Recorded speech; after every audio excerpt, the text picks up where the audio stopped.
Yo Alex, tu m'avais teasé une anecdote de fou qui parlait de honte et de dictionnaire.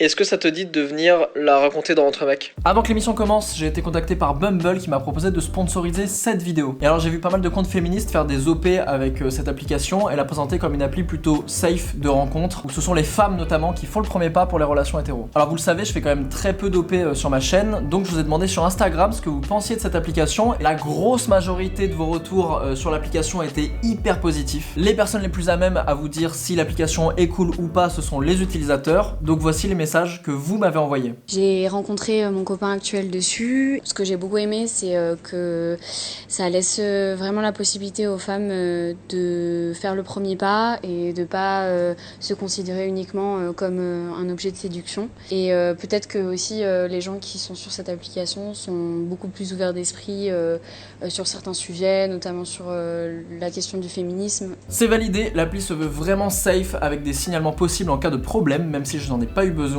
Le fait que les femmes lancent la conversation permet d'inverser les rôles. En bonus, quand c'est deux personnes du même sexe, chacun peut faire le premier pas. C'est ouvert à tous les genres et orientations sexuelles et pour ça, on valide. Moi j'utilise Bumble depuis 1 ou 2 ans maintenant, quand même vachement respectueux et pas du tout dans la consommation comme on pourrait avoir Tinder par exemple, c'est vraiment l'opposé. Je trouve aussi des comptes qui m'intéressent plus facilement et plus de personnes ouvertes, notamment appartenant au groupe LGBTQ+.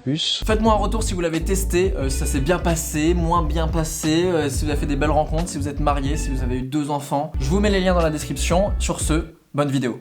Entre mecs, entre mecs, entre mecs, entre mecs, entre mecs, entre mecs, entre mecs, entre mecs, entre mecs, entre mecs, entre mecs, entre mecs, entre mecs, entre mecs, entre mecs, entre mecs. Je faisais du théâtre dans un club théâtre, donc c'était à l'époque où j'étais au collège. C'était toujours du théâtre lié à l'improvisation, donc c'était vraiment, je vous donne un thème, le repas de famille, vous allez écrire quelque chose, mais dans vos têtes, et puis vous revenez vous me montrer. Donc vraiment c'était liberté, c'était trop bien, je m'éclatais trop parce que je pouvais faire un peu ce qui me faisait kiffer quoi. Un jour, je sais pas pourquoi, c'est la première fois où vraiment il nous dit de prendre du papier et un crayon, et il nous dit, vous allez écrire un mot. Et tu sais, c'était vraiment l'exo qui sortait de nulle part. Vous allez écrire un mot que vous aimeriez qu'il soit enlevé du dictionnaire. Donc hyper tricky le truc quand même, tu dis. Tu vois, j'avais 12 ans, tu vois, 12-13 ans. Ah oui, très politique pour 12 ans quand même. Je me sentais pas encore homosexuel, mais je me sentais pas hétérosexuel, je me sentais enfant, tu vois. Mais le mot tapette m'énervait déjà beaucoup en fait. Parce que peut-être parce que je m'étais fait insulter, ou peut-être que au collège t'en avais un qui était vraiment... C'était un mec qui était tout le temps agressif avec tout le monde et c'était tout le temps... Il disait tout le temps « roule ton string là, roule ton string !» Je te jure. Pas que moi j'étais pas persécuté, mais tu sais c'était vraiment... C'était l'insulte en gros, tu roules ton string. Mais au mec il disait ça, tu vois. Bon d'accord, ça ne veut rien dire. Roule ton string. Non en gros c'est t'es en string, donc t'es un mec, t'es pas viril quoi. Et là j'ai écrit du coup le mot tapette qui soit enlevé du dictionnaire en mode je ne veux pas que ça existe quoi, tu vois. Et t'es en mode un peu... C'est anonyme, parce que sinon je me serais jamais... Ah oui d'accord. C'est anonyme. Et il dit, et après chacun va piocher un papier et aura le mot de quelqu'un d'autre. Et c'est le moment où tu fais les prémices de, je sais pas, de voir si t'as une validation, un truc. Au moins ça aurait peut-être ouvert le débat, on en aurait parlé, tu vois. Et Club Théâtre, c'était vraiment un endroit où j'étais en confiance, vraiment, tout le monde, c'était mes potes et tout. Chacun, on prend des mots, machin. Et là, je vois, bon, un pote à moi, comme c'était le Club Théâtre du collège, enfin, c'était pas au collège, mais c'était la période collège, t'avais des gens de 6ème, de 5ème, machin. Donc etc. qui était en 3ème je crois. Et Nordine. Et il fait putain vas-y, y'en a qui se foutent de ma gueule et tout machin, qui commence à être hyper vénère et tout. Ils ont pas respecté. En plus il était à fond dans le théâtre et tout, ils ont pas respecté le thème et tout. En gros c'était, quelqu'un avait mis un gros mot tu vois. Et il fait regarde la tapette putain machin. Et là je commence à être rouge.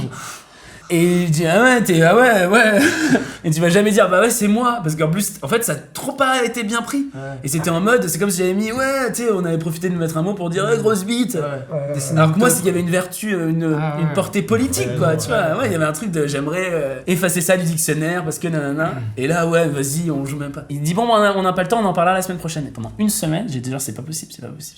Je me heurtais à l'incompréhension du monde un peu extérieur, de ce que j'essayais de balbutier de mon côté en disant est-ce qu'on pourrait arrêter de s'insulter par rapport à ça. Et toi ça te pesait trop le côté non anonyme si tu te justifiais sur le coup Mais surtout à 12 ans, est-ce que t'as les armes pour faire oui c'est moi qui ai mis le mot tapette parce que je crois qu'il y a un souci aujourd'hui, parce que je suis homosexuel, d'accord. T'as rien de à ça. 12 ans, t'as pas tout ça. ce que t'as dit, rien. Tout ce que t'as dit, rien d'y penser, je devenais rouge. Et là t'es seul avec ta gêne parce que personne doit savoir, personne peut savoir. Et bien tu vois, et vraiment t'es seul en disant Bon bah j'attendrai. J'attendrai quoi? Parce que je te dis, j'étais pas en mode je vais faire mon coming out, mais j'attendrai pour essayer d'explorer, d'avancer là-dessus. Et surtout la semaine d'après, du coup, on en a pas reparlé, et j'étais en mode, c'est un signe quoi. On m'envoie un signe, on n'en reparle pas, finalement on va faire des impros, l'histoire du mot, non parce que tout le monde n'avait pas respecté le jeu ou joué le jeu, machin. Et est-ce que t'as l'impression que toi, derrière, ça t'a même bloqué de pas parler d'homosexualité du tout après? Si je m'en rappelle autant, ça a été un jalon qui m'a dit un peu ferme ta gueule. Qui m'a fait dire un peu ferme ta gueule. Ouais.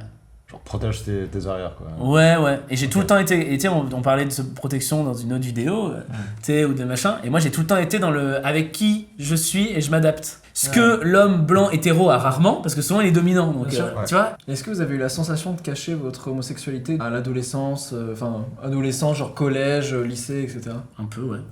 Moi j'étais vraiment en mode. Je le dis, je sais pas si j'en ai déjà parlé. C'était au lycée où je dis d'abord à une personne. Sauf que la première personne à qui je dis, elle avait fait mais non. Et là tu fais putain. Et mauvaise personne. Ouais, exactement. Et même là encore t'es là, allez, c'est pas grave. Un gars, t'es un peu sur lui, t'es à son pote, tu traînes beaucoup ensemble, machin. Et tu sais, quand t'es dans l'adolescence, c'est les frontières, c'est même eux, enfin même les hétéros, même eux. Non mais tout le monde se cherche un peu, personne ne sait vraiment. Et là il dit, il faut que je te dise un truc. Toi t'es là, oui.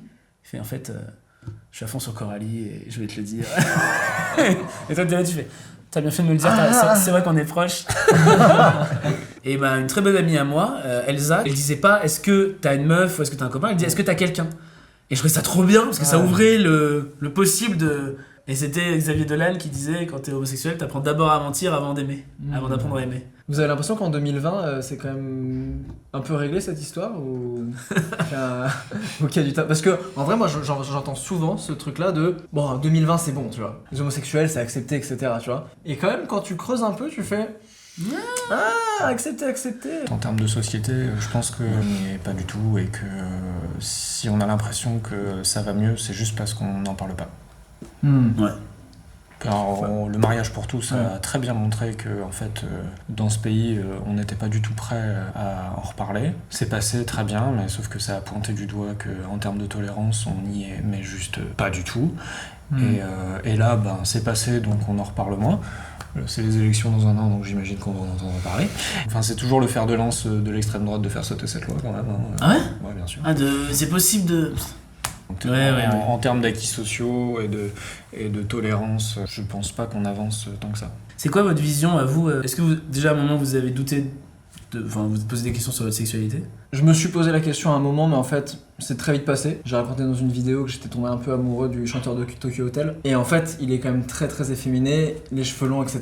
Et en fait, c'était parce qu'il ressemblait beaucoup à une meuf qui avait ses traits avec des traits très fins, etc. Ouais. Ça, en gros, je me suis vite dit, non, en fait, moi, c'est très clair là-dessus sur ma sexualité. Après, moi, j'avoue que je connaissais aucun mec outé avant les études supérieures. Et avant que je me lance dans la photo, en fait. Où là, dans le monde de la photo, je suis arrivé dans un monde où déjà, tout le monde croyait que j'étais gay, en plus. Et donc, il y avait un truc vraiment de proximité avec plein de gens. Et je rencontrais plus d'homosexuels que d'hétérosexuels. Il y avait des fois des trucs un peu, tu sais, je me faisais draguer quand même, tu vois. Et en vrai, moi, ça m'amusait plus. Mais jamais, à aucun moment, ça m'a genre touché dans la masculinité de faire oh, ça va, ça là, je me pas là.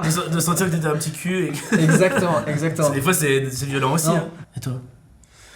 Dans l'évolution de ma sexualité, il y a une histoire que je t'avais racontée, que je suis en train de me tâter à raconter depuis le début. Je dis pas, c'est YouTube quand même, il y a des gens, mais non, mais je dis pas, c'est intime, mais non, alors là, personne m'oblige, si je veux, je raconte pas. Un jour, il y a un pote à moi qui m'a dit, vas-y, je connais pas les filles, putain, moi j'ai eu que des copains, tu peux pas faire un plan à 3 avec moi, et comme ça tu me montres... Et du coup, l'idée c'était... Lui, moi et une meuf. C'est lui qui a organisé pour trouver la meuf ? Ouais, il est parti sur Tinder, etc. Et puis il a proposé ça à une meuf. Elle a dit ouais, pourquoi pas. Ok. Donc ça devient un vrai projet. Très bien. Et du coup, on se retrouve chez lui. Il était, je sais pas, 18h. On se vide 2 bouteilles de blanc. Parce qu'en vrai, c'était stressant. Je sais pas, et puis le côté plan à 3 organisé. Enfin, tu sais, il y avait pas de truc spontané. C'était vraiment, on a un rendez-vous à 19h pour baiser tous les 3. Et du coup, on était bourrés quand elle arrivait. Et ultra tranquille. Enfin, on contrastait tellement avec elle. Elle était vraiment ultra à l'aise. Là, salut, ça va, cool. Et nous, on était là, on peut peut-être jouer à des jeux. On a des dés sexy. Il faut que je te touche le coude. Nous crevons l'abcès, la fille et moi. et mon pote est devant. Du coup, il est là, enfin juste...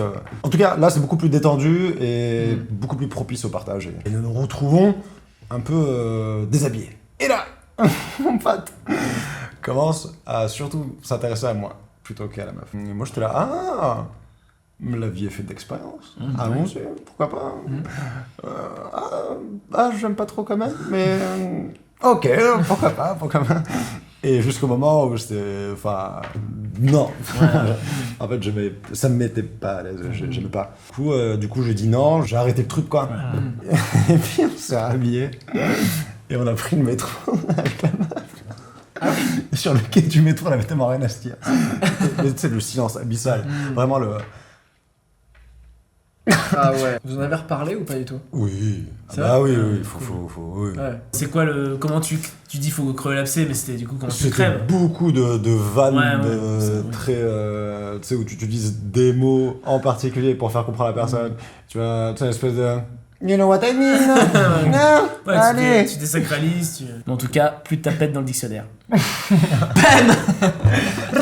Ça veut dire que maintenant c'est des raquettes à mouches? C'est des PD à souris maintenant. Bonjour monsieur, c'est juste pour vous dire que vous êtes officiellement un adulte. Moi, je fais des études que j'aime pas. Je fais un taf que j'aime pas. Comme si je venais d'avoir un enfant, tu vois. Eh, grandis un peu!